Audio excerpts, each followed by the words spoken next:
Hey, everybody, welcome back to another episode of Snark Bait Pod. I'm Christy. I'm Sophie, and today we were talking about the one and only Corey Gamble.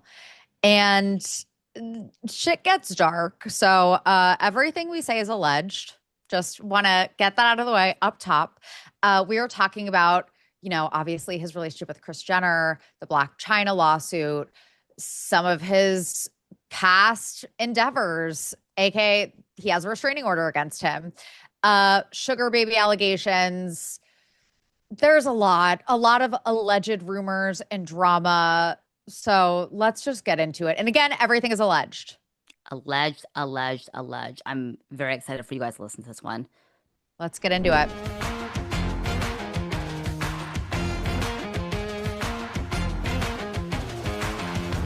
I am revolting against the patriarchy by not having my nails done. Let's do this in solidarity. I feel good that your nails too are not done right now so that I can,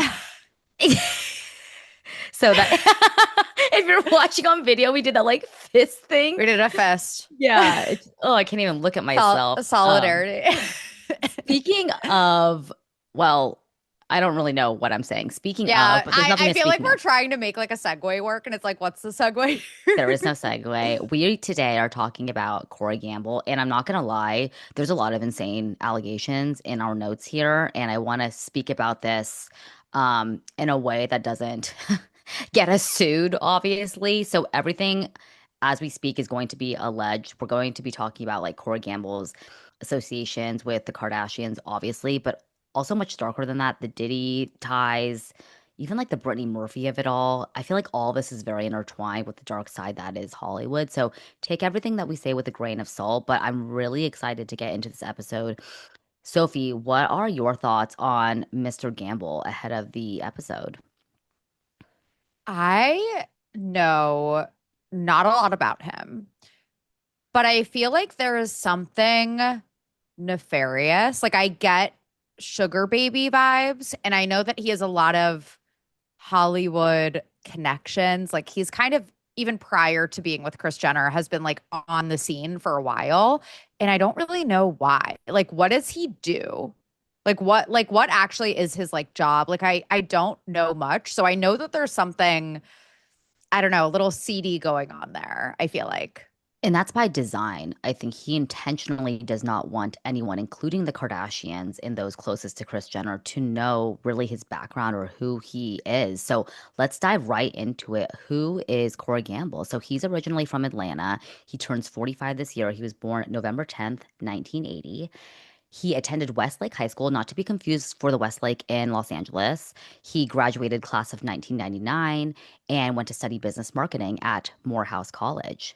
And he went on to move to LA, went to work on in the music and entertainment industry, and he started working as a tour manager, working for Scooter Braun's SB projects, Snarkbait projects, and was Or just soft bar, which by the way, you guys, I'm so sorry. I didn't make it to soft bar this week because all of my coworkers bailed. well, you and Olivia will have to make a trek at some No, we point. we rescheduled for early October. So I'm going soon, I Good. promise. Okay, I'm very sorry. excited. So Corey Gamble was Justin Bieber's tour manager in the early 2010s, and that's kind of how he came onto the scene initially. But this role, being Justin Bieber's manager, tour manager, gave him access to a lot of celebrities and many elite circles, including circles like Diddy. Much more on that to come. But he became friends with people like nightlife mogul David Grutman, Carl Lentz, who you may know as the former Hillsong pastor and spiritual advisor to celebs like Justin Bieber, and also was friends with like designers like Tommy Hilfiger. Corey Gamble has a net worth of approximately 15 million. Not that celebritynetworth.com is necessarily incredibly reliable, but still 15 million is a fuck ton of money, and even that is very Yeah. confusing to me. Yeah. I'm like, why? How? How? Do tour managers typically make that much? And Justin Bieber, to be clear, has not toured in like nearly a decade, I feel. It's like who is he blackmailing, you know? Yeah, absolutely. It's a valid question. We say that earnestly. So the disparity of his wealth compared to Kris Jenner, who's reportedly worth 100 million, is obviously not lost on us. He apparently doesn't drink or party much, and he's kind of described from insiders in the biz as a good guy. But LOL, that's probably just straight from Kris Jenner's mouth. Wait, I'm surprised. Sorry, I'm surprised by the fact that he's maybe like a teetotaler, like he doesn't drink or do drugs, because I remember that one episode of The Kardashians where it was implied. Do you remember? Do you know what I'm talking about? Where No, where Kylie and Kendall and Kim and Chloe, they were like separated in different cars. Kylie, of Kendall, and course. Corey went together in one car, and it very much seemed like there was allegedly coke involved. Oh, we're definitely getting into that episode of the Kardashians because I think it speaks to the family dynamics that he has with the Kardashian Jenner Right. children. But I 100% agree with you. I was shocked to hear that he doesn't drink or, party because he seems like he's always out on the scene. There's so many photos of him out and about in the nightlife scene. So, yeah, this is kind of interesting to me. But speaking of him being really secretive, we don't know much about his family, as I just mentioned. Kanye West once said in a tweet that despite being married to Kim Kardashian for as long as he was, nearly 10 years, they had never met Corey's family. They'd never been acquainted to Corey's family. And Khloe Kardashian even brings up in one of the episodes of Keeping Up that she's like, hey, Corey, we don't really know anything about your family. Where did you grow up? What's your family like? None of them have ever really met anyone in Corey's immediate family. So it's as if he's a single entity, standalone island type of guy who no one really knows much about, other than he's Kris Jenner's sugar baby. So So interesting. let's get into the Kris Jenner era. So Corey began dating Kris in August of 2014 after they met at designer Ricardo. Do you know who this person is? Tisci, Ricardo Tisci. I can't believe it's been that long. Sorry, Ricardo Tisci's 40th birthday party in Ibiza. It's been 11 years, Sophie. That's nuts that it's been that long. It doesn't feel Where does the like that long. time go? Because it almost feels like Kris and Caitlyn Jenner just broke up. Like that just feels like yesterday. Right. That was before. So they were dating before Caitlyn Jenner even came out as transgender on the cover of Vanity Fair, which happened in early 2015. Oh, good memory, dude. God, this is what I have going on in my brain Yeah. instead of like important, useful information. So he was originally meeting Kris as, again, Justin's tour manager. And do you remember that photo shoot that Kim Kardashian did with Justin Bieber? Kim was 29, Justin was 16, and they were Yeah. frolicking on the beach in the ocean together. We'll post the photos on Snarkbait Pod's Instagram, but there's photos of Justin photographing Kim on a balcony. Kim is on a treadmill watching Justin Bieber's baby video. He's kissing Kim on the cheek. It's very sensual. Would you agree? It's very creepy. It has not aged well. And the fact that, again, he was 16 and she was 29, why the hell would you ever be taking photos with a 16-year-old like that in your late 20s at your big age? It's so weird. Yes. So during their time in Ibiza in 2014, Kris was there just after having just been separated from Caitlyn Jenner. It's worth pointing out that Corey and Kris have a 25-year age gap. And they began seeing each other quietly after they were spotted in Ibiza. And they started getting spotted in music festivals, dinners. And in November of 2014, they both went to Mexico for Chris's 59th. And Paps caught them kissing. And that's ultimately when they went public, right shortly thereafter.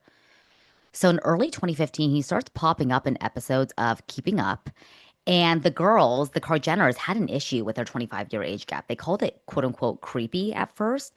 And there was a whole bit where Kim Kardashian said that she heard Kris and Corey banging and moaning at night when Corey slept over. Do you remember those episodes? Yeah, of course. Yes, it was so weird to hear about daughters talking about their mother's sex life. Like I could never. No. Oh my gosh, it sends a chill down my spine. But I mean, it doesn't really surprise me because there's so many allegations that when Kim Kardashian's sex tape came out with Ray J, Kris was the one that signed off on which video to release. Like it just seems like this is Chris another was like Tuesday. Chris was like there directing it. Yes, that's what the allegations say, and that's what Ray J has said. I think whether it was Ray J, but that those are the rumors. That Chris was literally in the room. Yes. So Kim commenting on Chris's sex life is not too crazy of a story if you think about it in that context. Honestly, and I've said this to my sister and my mom before. I'm like, why didn't you guys like team up to do like some sort of sex tape scandal and then we could be the Kardashians? Yeah. I mean, come on. But Audrey, Amanda, you guys failed us. God, I literally have a chill down my spine thinking about, oh my God, no, I can't even put that in. Oh God. So throughout their tenure on Keeping Up, Kris continues to allude to their steamy and active sex life. He does have a very odd dynamic with the Jenner girls because they are very close in age with him. And if you think about it, he at points will probably have closer age gaps with the daughters than he has with Kris, depending on which daughter you're talking about. And I recall, He's younger than Courtney. oh my God, that's a Courtney was Yeah, Courtney was born in 1979. I want to say, let me fact check myself. Yeah, yeah. April 1979. Oh my God, that's so fucking weird to think about. Courtney is older than Corey. Yeah. I recall points during Keeping Up when him and Courtney were kind of close and they would go hiking together. And it kind of makes sense though, now that you're saying that in that context, that they would be close because they're literally so close in age. They would have gone to high school together. Hmm.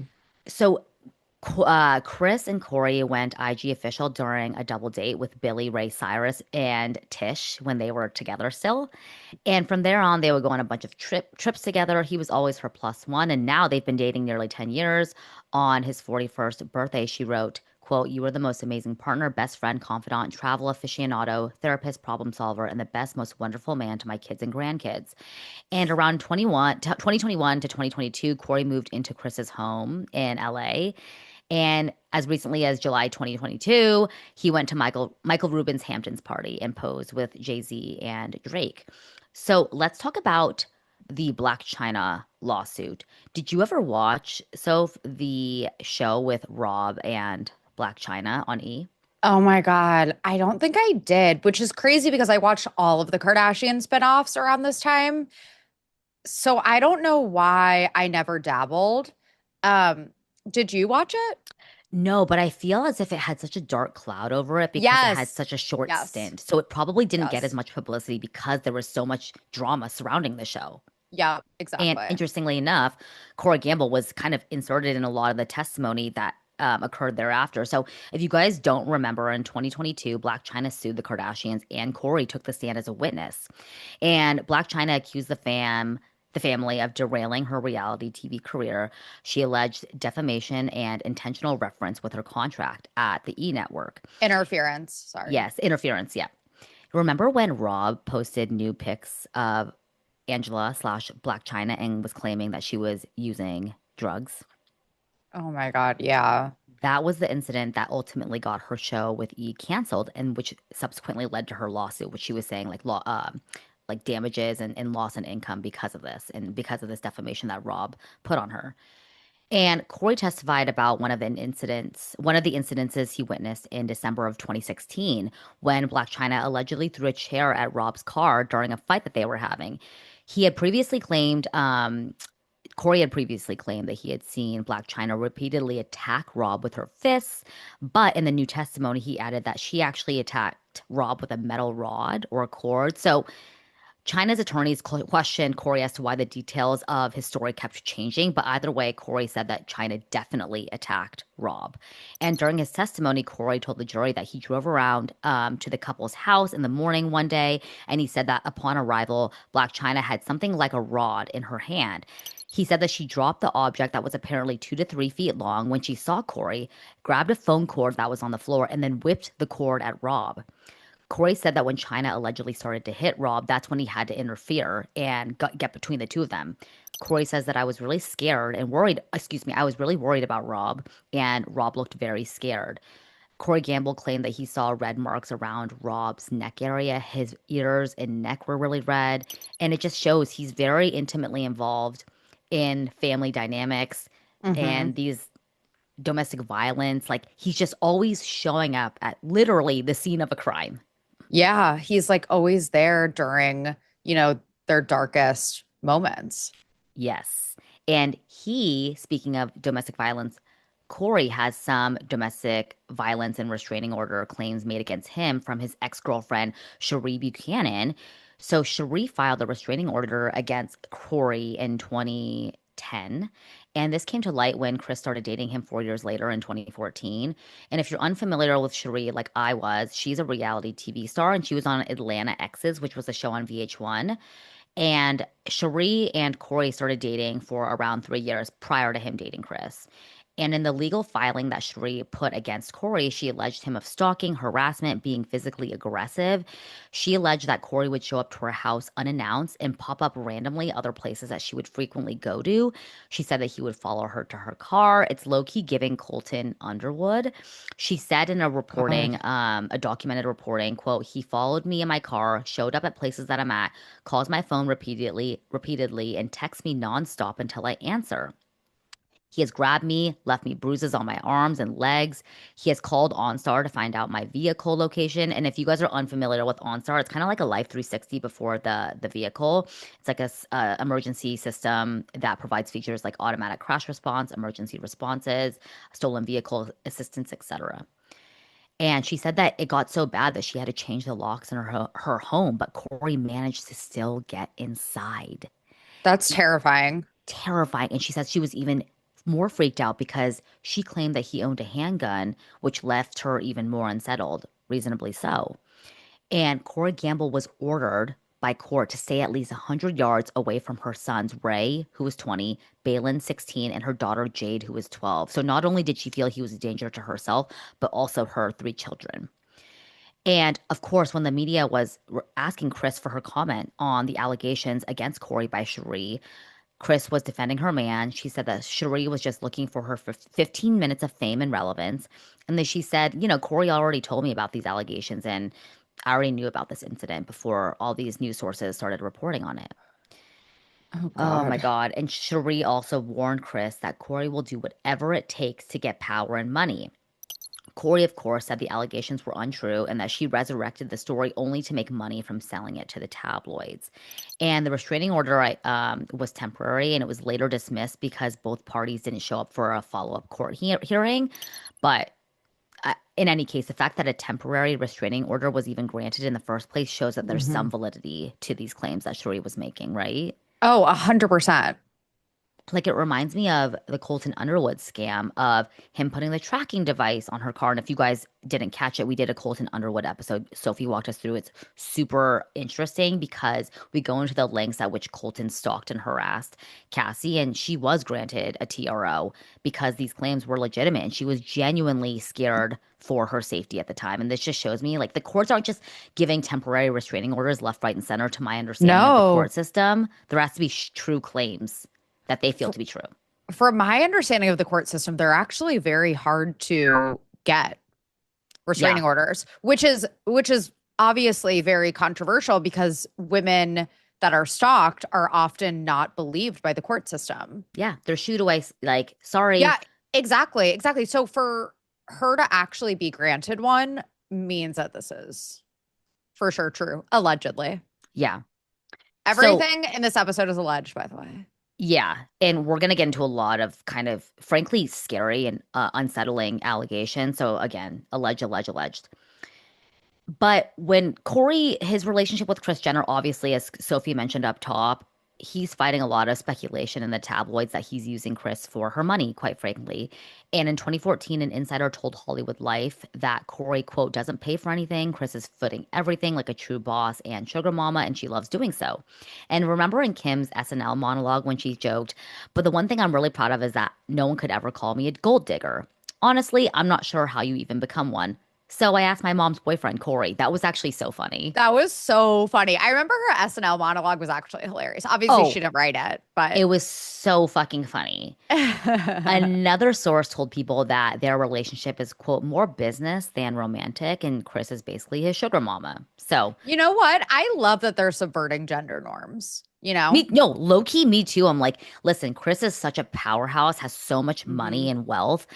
It might just make her feel good to like assert her role in every element of her life, including her relationship. Like maybe she likes asserting dominance in her romantic relationships, and good for her. Yeah, she just wants a hot young thing around. Yeah. So, we can't hate on Kris for that. We're more hating on Corey for taking advantage of an older woman. Is this elder abuse? No, no, I don't think that he's taking advantage of her. I think that she knows exactly what she's doing. Yeah. And I think that, again, like he is just playing the game like a lot of sugar babies do. And, it works for them. Like, I don't think that there's elder abuse. I know. I'm like, Jordan, check how old Kris Jenner is. But Here, I can um, Google it really fast. Kris Jenner, age 69. She turned okay. 70 this year. Wow, she turned 70 this year. I mean, she looks good. I don't know if you saw, just a side note, that Kim just launched Nike Skims collab, Oh, I and didn't see Kim and Chloe and Kris were all in New York. They also were on Jimmy Fallon. Well, Kim was on Jimmy Fallon. Kris and Chloe were backstage, and there were just some unedited shots of Kris. I feel like we overhyped her facelift a little bit.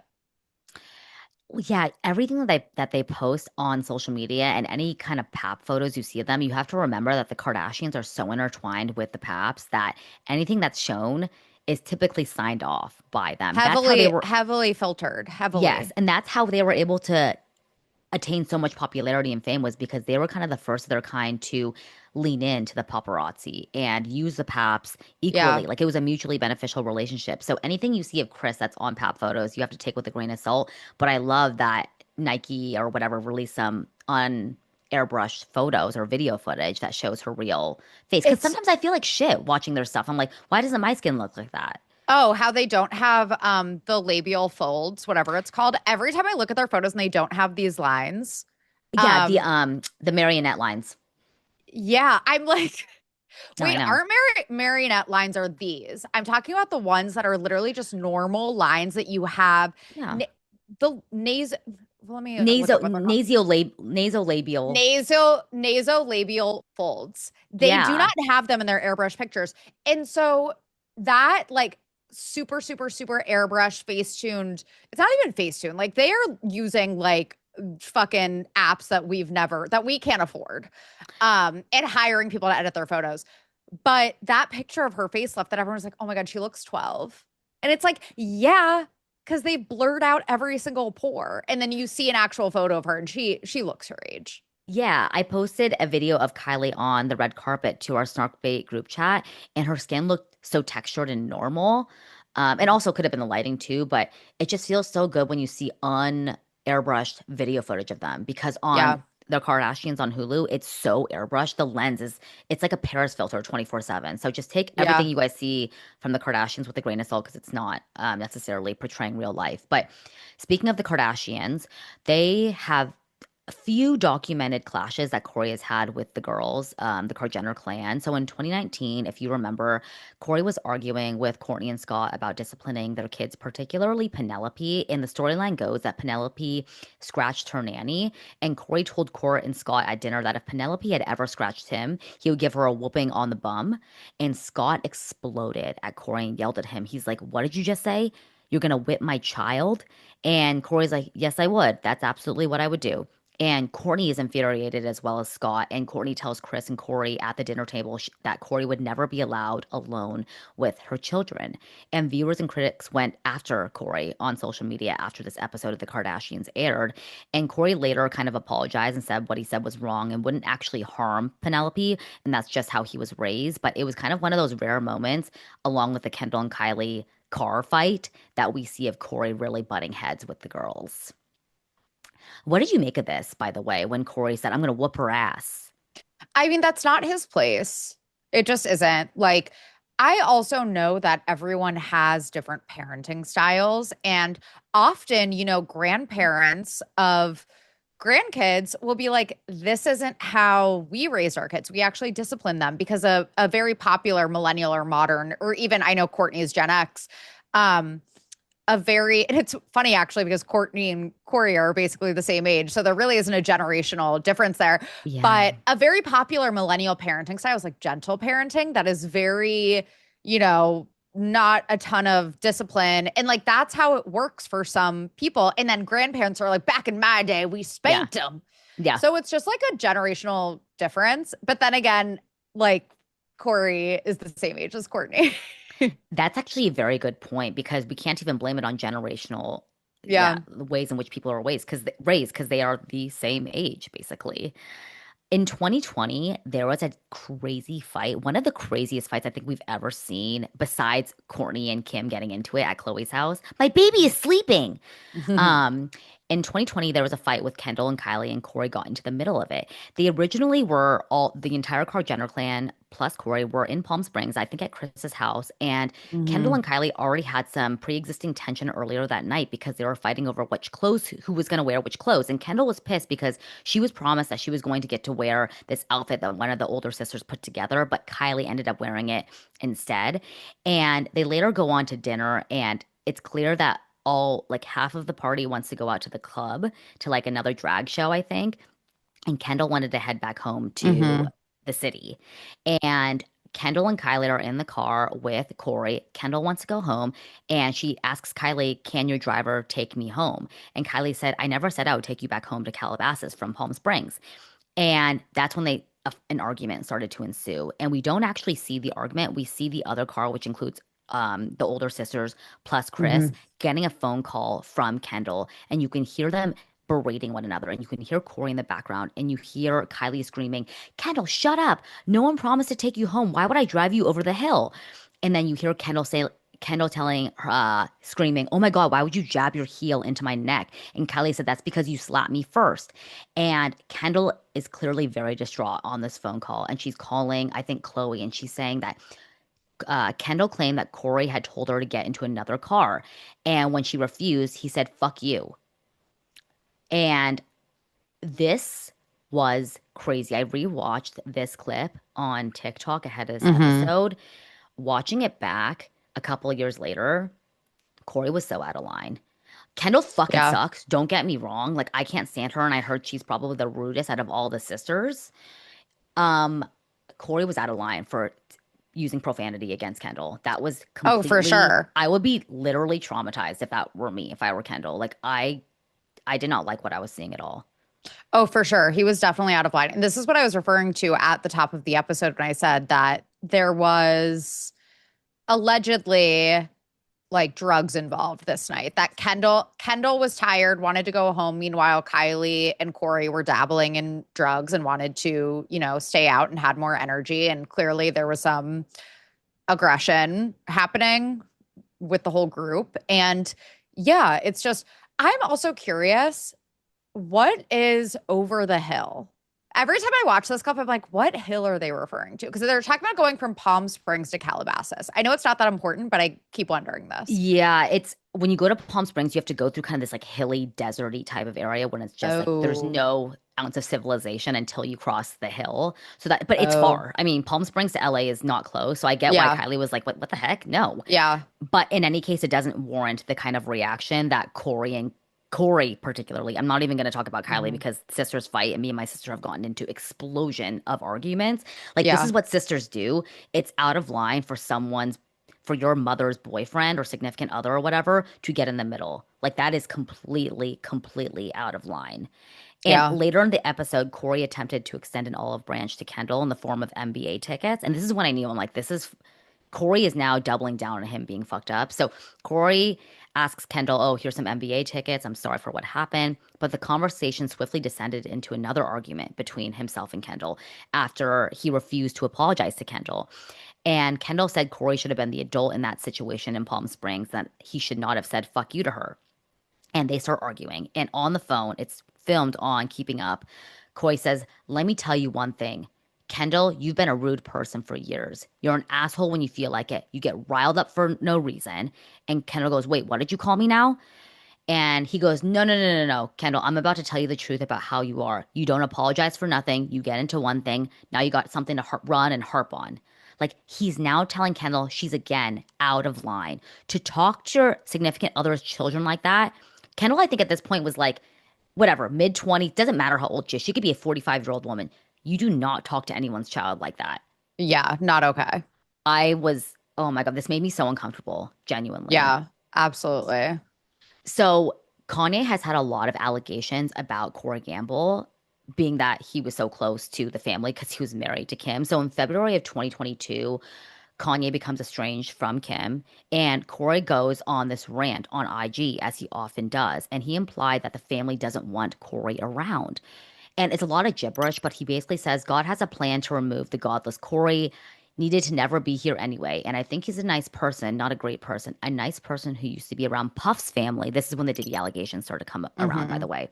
He then got around Justin Bieber, and that's when Kris got divorced. He slid in.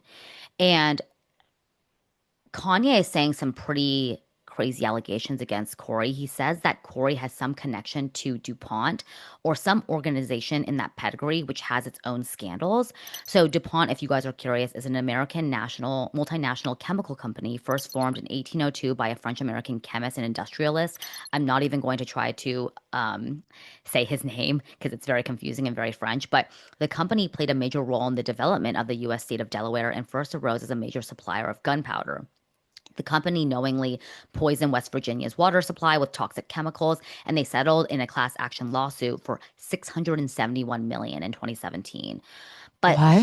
Kanye was basically hinting that Corey's a part of some secret society or corporate espionage. And What? That's so it's scary. really scary, but honestly, there's so many ways in which Corey is involved in so many high power Yeah. players, whether it be in Hollywood and corporate America. So let's keep going on this.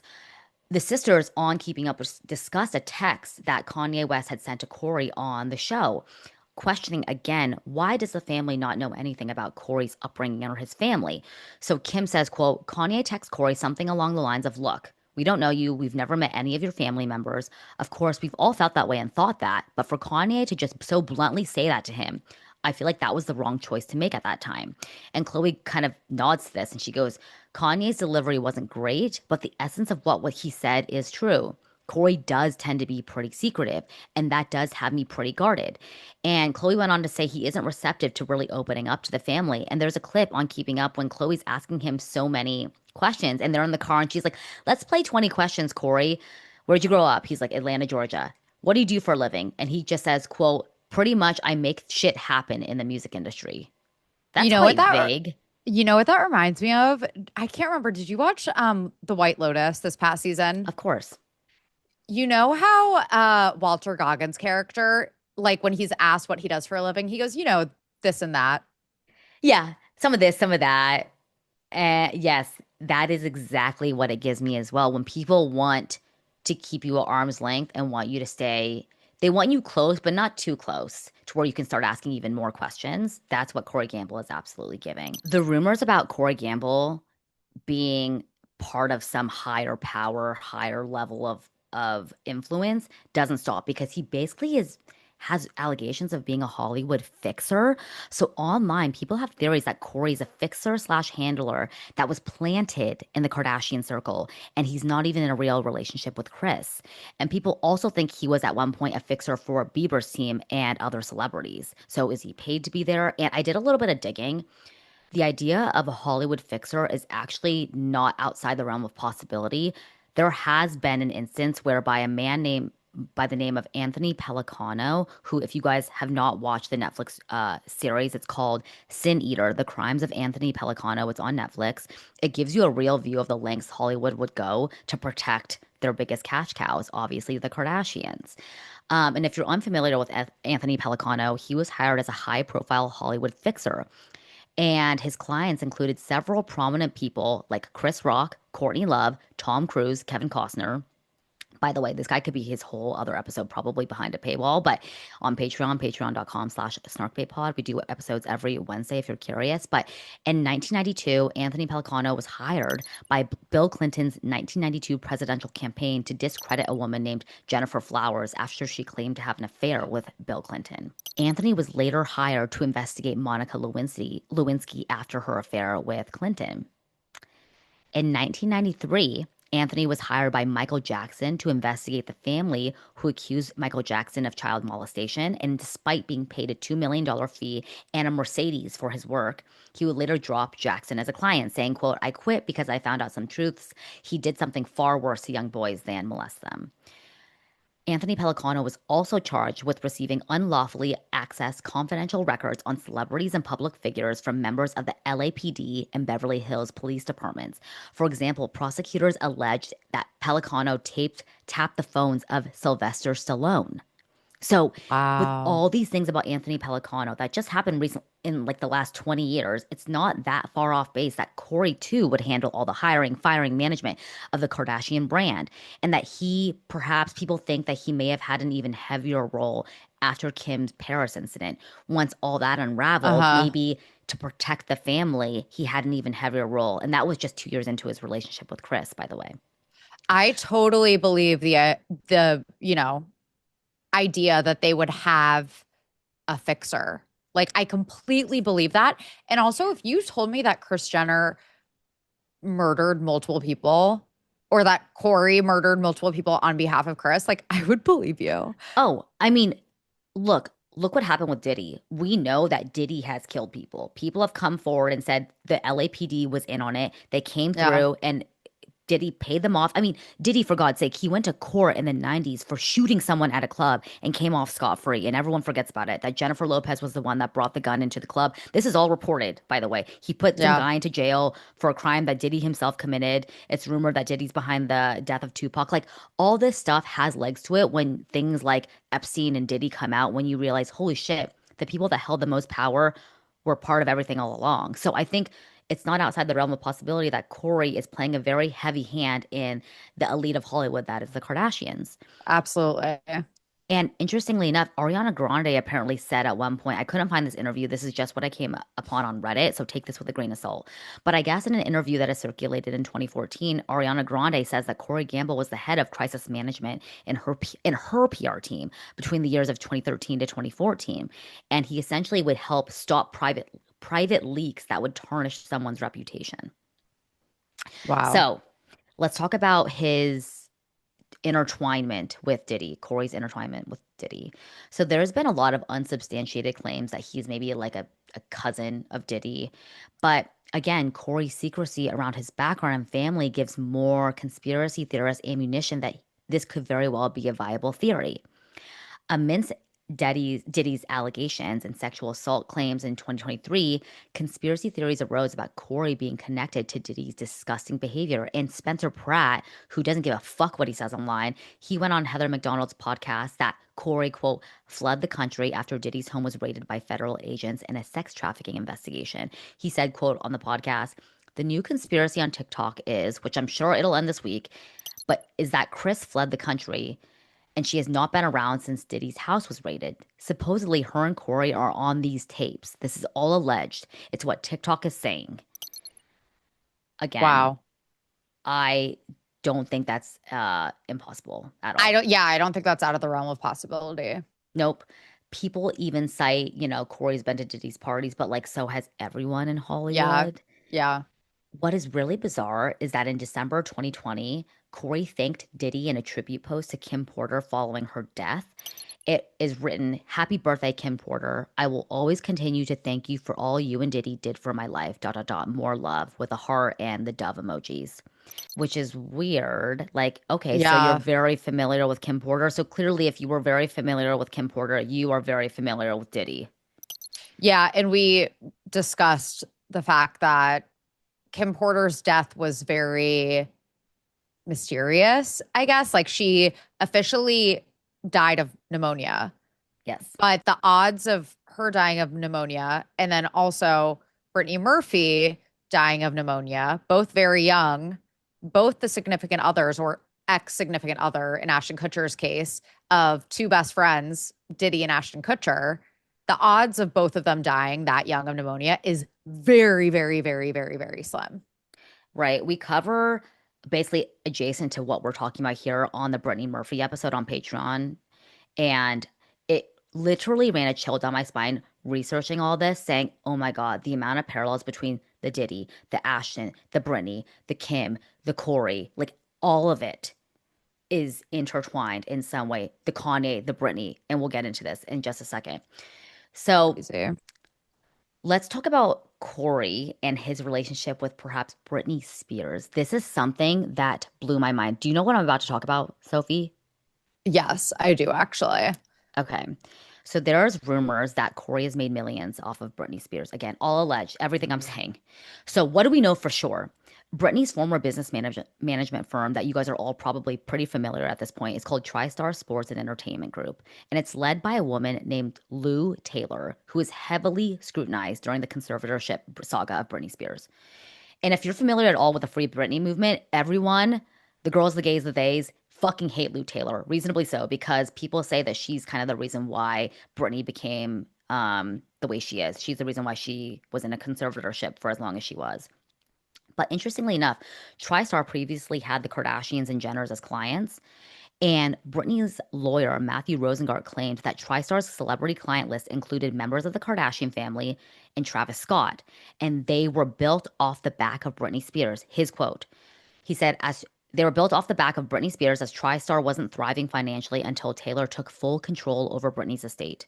Lou Taylor finally stepped down from Britney's estate in 2020, claiming she was receiving too many death threats from fans. It's also worth pointing out that Corey was not named in any of these contracts. However, Diddy was also a client of TriStar. So we are 100% going to do a deep dive on Patreon about the dark connections of Britney and the Kardashians. But just to double click on the darkness that is Lou Taylor and her influence within Hollywood, I came across this woman's Substack. Her name is Emily Hagan, Emily with an IE at the end, talking about Lou and Britney's relationship, which I found to be absolutely fascinating. So, Britney Spears fan accounts created social media accounts dedicated to exposing Lou's shady business dealings and practices at the expense of Britney's well being. And fans accused Lou of trafficking, extortion, embezzlement, even putting Britney through electroshock therapy, medicating her with lithium, which Britney Spears did allege coming from her own mouth that her father would put her through copious amounts of lithium to basically control her during her conservatorship. Fans also theorized that it was actually Lou Taylor that planted the idea into Jamie Spears' head to conserve Britney back in 2007 when she had her breakdown. Interestingly enough, Courtney Love also says Lou Taylor tried to take control of her estate in 2010. Courtney Love also claimed that Lou Taylor wanted control of Kurt Cobain's name and likeness, and that the publishing rights to sell Nirvana's discography was Lou Taylor's idea. And I feel like when Courtney Love talks, we need to listen because do you remember? Do you want to speak about that? About that interview or that clip that she got about Harvey? Wait, which clip? Basically, Natasha Leggero, this comedian, was interviewing Courtney Love on the red carpet, and she goes, Courtney, any advice to a young girl moving to Hollywood? And Courtney Love goes, this is in 2005, by the way, like 15 years ahead, or Oh like yeah, yeah, yeah, decade yeah. ahead of Me Too. She goes, well, I'm gonna get libeled if I say it. If Harvey Weinstein invites you to a private party at the Four Seasons Hotel, don't go. When Yeah. Courtney Love talks, we need to listen. So, how is Diddy involved in all this? Like, why do we care about Lou Taylor and Britney Spears as it pertains to Diddy? So, the finance manager and accountant at TriStar, her name is Robin Greenhill. She was referenced in many court documents. So, this producer, Rodney Jones, also known as Lil Rod, he filed a civil suit against Diddy, alleging cash payment to sex workers. So, in his civil lawsuit against Sean Diddy Combs, he contended that Diddy's misconduct was made possible through a network of associates, including Robin Greenhill, the accountant who would ensure the wiring, funds, transfer of or cash payments to sex workers. And so, yeah, this guy, this producer suing Diddy, he names TriStar employees Robin Greenhill in his documents. And as if it just doesn't get any worse, during the Sean Combs versus United States federal trial, a Jane Doe confirmed that Lou Taylor was wiring her landlord directly $10,000 a month for her rent money. This Jane Doe alleges that this was an arrangement that was part of a love contract, an agreement that tied her body to Combs' demands. Oh my God. All the expenses for Diddy's freak offs were approved by Christina Coram, who we all know was Diddy's like right hand woman. But who else was CC'd on all these expense approvals? Robin Greenhill, the accountant at TriStar. So, what does this all mean? TriStar was clearly well aware of the nefarious expenditures that Diddy and his like love team was racking up. And what else were they aware of, you may ask? Well, a lot. It's alleged that Robin Greenhill, so again, the accountant at TriStar, she was the one that controlled Britney's credit card and distributed to her medications. And in the New York Times report in 2021, they described how a security firm was allegedly hired by TriStar at Spears' expense, of course, to monitor her phone, record her in the bedroom, surveil the Free Britney activists online who sought to expose the management company. And Britney Spears even wrote this whole long Instagram caption about TriStar. Do you want to read it? Oh, poor Britney. She wrote, a week before they sent me away to that fucking place, TriStar invited me to their offices. The swanky, suited up bitches. So nice with their, we are here to make you feel special, thumbs up emoji. I had lunch with Lou Taylor and Robin Greenhill. They said, Brittany, look at your picture on the wall with the huge black and white framed picture in the hall of their office. Kate Beckinsale was there too. They sucked up to me and said, and made me feel special. Right? Ha, those same bitches killed me a week later. My dad worshiped those two women and would have done anything they asked of him. I think they were trying to kill me. I still to this very day believe that's exactly what they were trying to do. But not a damn thing was wrong with me and I didn't die. Nobody else would have lived through what they did to me. I lived through all of it and I remember all of it. I will sue the shit out of TriStar. Psst, they got away with all of it and I'm here to warn them every day of my precious life. And it sucks that, like, she literally came out and said it. She did not mince words, but it sucks because Britney will never be taken seriously Yeah. because everyone thinks she's crazy, and they successfully made her look insane. Her credibility is 100% shot, but she's out here calling out the Yeah, same people that were very involved in Diddy's activities. yeah. They were right there at the scene. They were Diddy's accountants approving all of these expense reports that were coming in from Diddy's assistants, all the baby oil, everything. They were looking at every single expense and signing off on it. So TriStar, I think it goes without saying, if they're being talked about in these court documents, they are nefarious actors. They are huge players in Hollywood with some of the biggest clients to their name, and they worked with the Kardashians. So the theory goes, like, how does this at all? How does TriStar, Britney, Diddy tie into the Kardashians? So the theory goes, allegedly, large funds were taken from Britney at the hands of Lou Taylor slash TriStar and funneled into Kardashian businesses. This Reddit user named Saint Monkey said, apparently all of the various businesses owned by the Kardashians are money laundering machines, which Lou Taylor helps them operate by inflating their earnings and providing stolen money. The Kardashians have taken multiple loans out through Lou Taylor to finance various endeavors, and it's suspected that some of this money they borrowed was stolen directly from Britney's estate. And it's worth pointing out there was a Forbes article that came out. People cite that there's a Forbes report that says Kim's net worth jumped by around $600 million, reportedly due to investments into Skims. And this was around the same time that Britney's money went quote unquote missing. So Britney's conservatorship ended in November 2021. And just 2 months later, all of her money just seemingly disappeared. You always hear those things like Britney doesn't have any money. Where did all the money go? And a Forbes article that I just talked about was published just 2 months later after her conservatorship ended. And this article was published in January 2022. And the article writes, Kim Kardashian is $600 million richer after shapewear brand Skims hits a $3.2 billion valuation.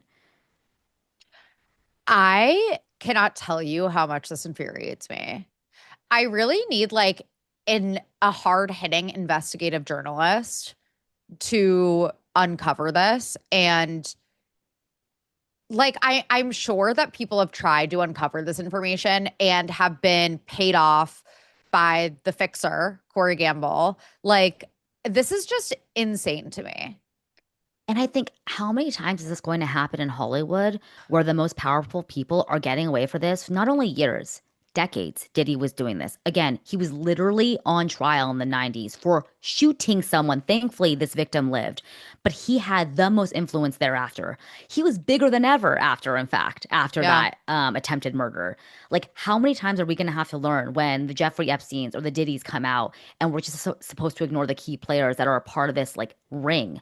That are companies like TriStar and Lou Taylor and Robin Greenhill. Oh my Oh, God. so all this speculation, of course, is still unverified, and TriStar has not been found guilty of any illegal financial transfers. And it's worth pointing out that Corey also didn't join the Kardashian clan until 2014, after the Britney conservatorship was already established. However, during the Free Britney movement, Corey overlapped with his relationships with both Kris and Diddy. Like, he was friends with both of them in and around the Hmm. same time. So it made people think that he might know something behind the scenes as it pertains to Lou and Diddy and Britney. And Kris allegedly also floated the idea with Lou Taylor's advice about a conservatorship for Kanye similar to Britney's. And people online say that maybe Corey is perhaps part of this web of insiders connected to Lou Taylor and works as an enforcer and handler when you consider in 2018, Corey was allegedly at the scene of Kim Porter's death and he spoke with authorities. Was he there to help manage or cover up what actually happened to Kim Porter? and he was there at the scene of the crime with Lou Taylor, Diddy, the Kardashians. They seemed to all be one big network with Lou as the mastermind, and they had control over various celebrities like Britney Spears, Brittany Murphy, Diddy, the Kardashians. All this is unverified, of course, but all the connections mean that Corey Gamble has to know something. Has to. We cannot ignore all these players and all the time interlapped with the key players, people that have now been on court and found, I guess Diddy wasn't really found guilty for most of these crimes, unfortunately, but it sucks that the these people aren't being held or accountable. TriStar, I'm It's saying. infuriating. Like it's genuinely infuriating. So dark, so fucked up. Oh my God. Just you can only pray that these people get their comeuppance. Yeah, I know.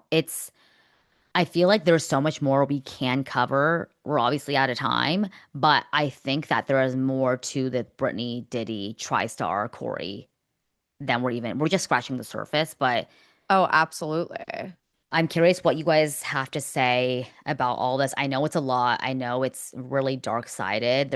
It's sex, it's money, it's drugs, it's just darkness all around. There's no other which way to swing it. It's control, it's stealing money for all everyone's worth. The fact that Britney My Spears has no God. money is devastating. Like, And the fact that it just like fucking pisses me off. Like the whole bit about how Kim Kardashian's net worth shot up as soon as Britney Spears's fortune disappeared. It's like Britney is actually talented. Britney actually worked really, really, really hard. Not saying that Kim has never worked hard. Of course she has. But like Britney was actually talented. yeah. Oh, it just fucking pisses me off. Brittany worked for her Vegas residency for years and Yeah. years, and the fact that she hardly saw a penny of that because all the money was going to other people Hmm. is apt, including perhaps maybe even the Kardashians. Yeah. All of this is just a ring of very specific players that have the most autonomy and control over everyone else. It's infuriating. I like will just pray for the day when, and again, all of this is alleged. I will pray for the day when like Kris Jenner gets like indicted. Like we've heard for years about how they have a church because Yes, churches don't get taxed by the government. So they collect all of this money tax free. yes, Don't pay yes. Thank you. taxes. Yeah, thank you for bringing up the church because a lot of people talk about it online, but it's never talked about in media, like people. You know. Oh my God. It just like that will be such a beautiful day Yeah, when these people get indicted and held accountable. yeah, I agree. Because why should everyone else follow the rules? And then you see the Kardashians, these Hollywood power players, and not to be like, I don't know, I feel like there's such a fine line between like conspiracy and what actually is probably true. And I think that this stuff is, again, it's alleged, but it feels like it's actually rooted in reality. Absolutely. I mean, you look at all the timestamps and the dates and the key players and how they're associating with one another at key times. It becomes impossible to ignore. It And actually, yeah, like, when I pay my taxes every year, I'm like, I have to pay my taxes, but these billionaires don't. uh, yeah, it all comes down to late stage capitalism and people that once you have a taste, you just want more and more and more. All this is rooted in greed. All of Yeah. this. It's about money at the end of the day. And it doesn't matter who you take down or who you inject with, or I don't even know how you take lithium, inject or whatever, what electroshock therapy you do to people, stripping people of their rights, their freedoms. As long as you get a $600 million check at the end of the day, all is well. Oh my God. So fucking dark. Well, thank you, Christy, for walking us through this. Wow. It's it's a heavy one. Yeah, it's really dark. I'm curious to hear what y'all think, but as always, you guys know where to find us at SnarkBaitPod on Instagram. Sophie is at Soph_Ross. I'm at Christy Noel __. Head on over to patreon.com/SnarkBaitPod for bonus content every Wednesdays, as well as ad-free episodes. And thank you to Jordan, our producer, Rachel, our social manager, and Olivia, our researcher. And we'll see you guys on Tuesday for another episode of DET. Bye. Bye.